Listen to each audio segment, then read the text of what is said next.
Hello doctor Varun, આ ડીએએ total heap replacement શું છે? ડીએએ ટોટલ હિપ રિપ્લેસમેન્ટ એ નવી પદ્ધતિ કે જેને ડાયરેક્ટ એન્ટીરિયર અપ્રોચ દ્વારા થતું હિપ રિપ્લેસમેન્ટ કહેવામાં આવે છે.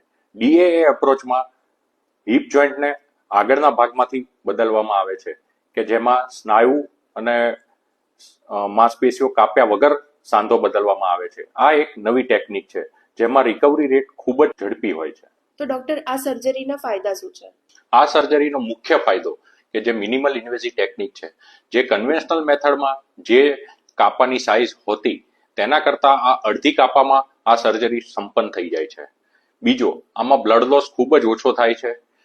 ત્રીજું, આમાં સ્નાયુ કાપ્યા વગર સર્જરી થાય છે કે જેનાથી રિકવરી રેટ ખૂબ જ ઝડપી હોય છે અને દર્દીને ઓપરેશનના દિવસે જ ચાલતું કરી શકાય છે. અને ચોથો મુખ્ય લાભ કે આમાં ડિસલોકેશનની શક્યતા નહિવત રહે છે કે જેનાથી દર્દીને પહેલા જેવી જ મુવમેન્ટ મળી શકે છે. તો ડોક્ટર, આ સર્જરીનું કોઈ જોખમ કે મર્યાદા છે? હા, ડીએ એક આધુનિક પદ્ધતિ છે કે જે મુખ્યત્વે અનુભવી સર્જન દ્વારા જ થઈ શકે છે કેમ કે તેનો લર્નિંગ કર્વ ખૂબ જ મોટો છે. તે સિવાય આની મર્યાદા ગણી શકીએ તો ખૂબ જ ઓબેસિટી ધરાવતા પેશન્ટ કે જેનું વજન 120 કિલો કે તેથી વધારે હોય તેમાં આ સર્જરી દ્વારા ઓપરેશન થઈ શકતું નથી. તો ડોક્ટર, સર્જરી દરમિયાન દર્દીને કઈ પોઝિશનમાં રાખવામાં આવે છે?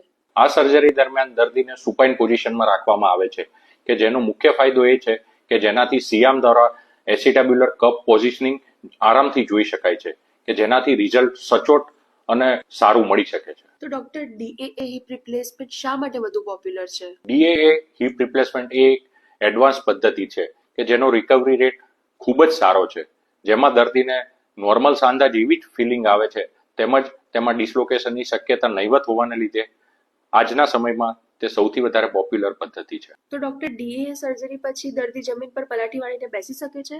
હા, ચોક્કસપણે.